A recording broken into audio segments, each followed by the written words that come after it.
Hey guys, welcome back to Electrical Car Repair Live. Thank you guys for watching and subscribing to the channel. Today will be super helpful video to any of you having a Chevy Silverado this generation here from year 2014 to year 2019. If you have a problem where the AC air conditioner doesn't blow cold air, stay with us guys, we'll explain what can easily cause that. It could be super simple fix such as a bad fuse.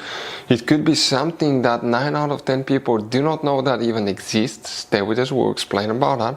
We'll talk what else can cause it, where you can buy cheap parts, tools, fuses, relays at a good price, quick shipping, that way do not waste money and time. Well, it's always a good idea to test fuses and relays, all that will be covered absolutely free for your convenience. Make sure to stay until the end.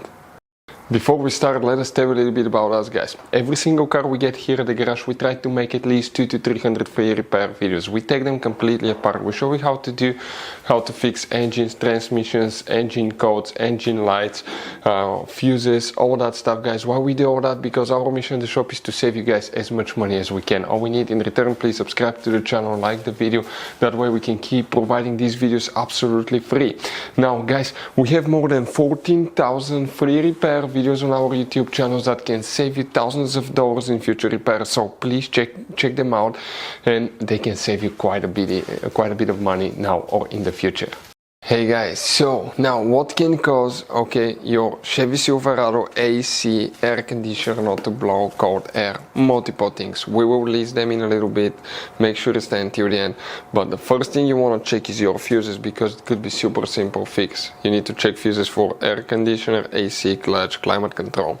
Where they're located, we'll demonstrate on that Chevy Silverado. If you own one of these, most people do not know how many hidden fuse boxes are inside of it. We'll recommend to check the video on our YouTube channel about fuse box location on Chevy Silverado. Go ahead and open the driver door guys here. And on the side of the dash, I want to show you, once you open it, on the side of the dash you have a cover. You can remove that cover, and underneath you're going to find a fuse box with a layout like this one for 2014 through 16 model, and layout like that for 2017 through 19 model. Before we continue, let's explain quickly why it's always a good idea to test fuses and relays. It is guys very important to test fuses and relays. On those fuses you cannot clearly see if they're burnt or not, especially you can see in the J-case fuses as well. And if you guys assume, let's say you remove a fuse, you look at it and you assume guys that it's actually a good fuse, but it's actually a bad fuse. Sometimes you cannot clearly see that. What can easily happen guys at that point, you can put the bad fuse in and you start replacing parts and tools that you don't need to, so you lose your time, you lose your money to fix a problem that doesn't exist, when all we had to do is test the fuse and replace it. We'll put a link to a special video that will teach you how to test fuses, how to check relays very easily as well guys. So check it out, it will be in the description of the video below. Now guys, quick thing, if you need to buy fuses, relays, parts, tools at a good price, quick shipping, that way you do not waste money and time guys, we're going to put the links in the description of the video below for your convenience. Please check it out, that way you do not waste money and time. So guys, now which fuses we need to check, then we'll explain what else can cause it. We'll start on 2014 through 16 model. Please make sure to stand till the end. We want to share one good advice, that way you don't end up being stuck in the middle of nowhere like it happened to us guys.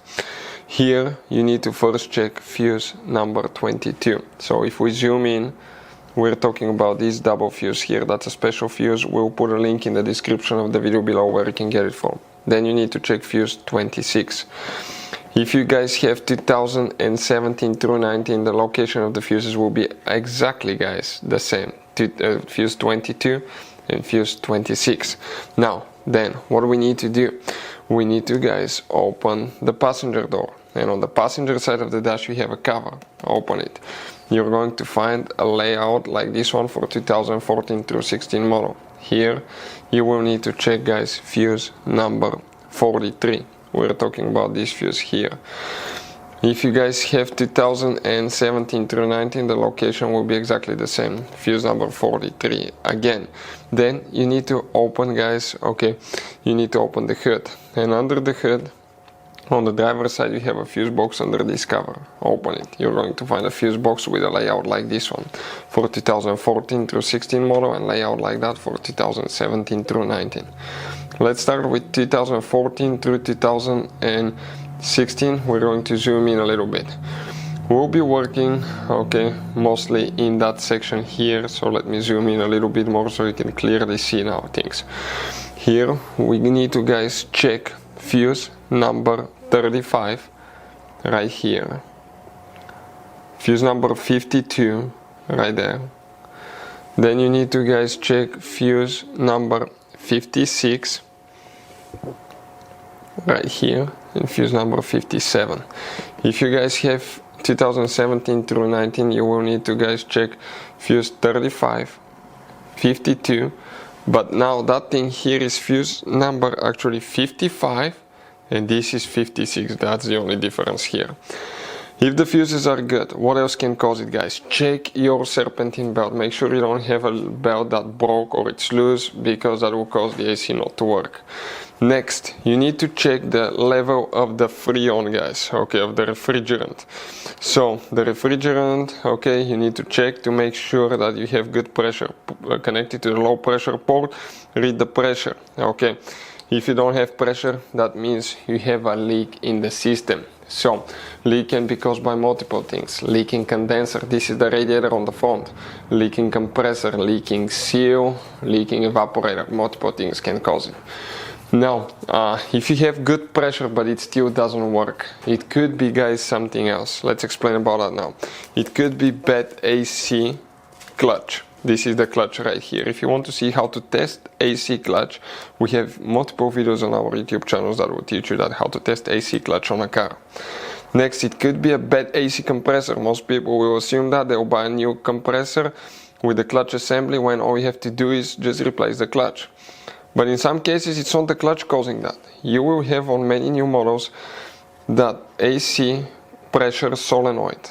Okay, what it does, that's a variable pressure solenoid. So when you turn the AC on, it's not like it used to be back in the day where you have an instant jerking and it was running on high all the time. This one has a variable stage where it makes it to where it's not noticeable when you turn it on, and if the AC doesn't work on 100%, okay, it can decrease the output practically, so that way it improves fuel economy too. So AC pressure solenoid, if you want to see how to test them, we have a video on the channel, or how to replace AC pressure solenoid on a car.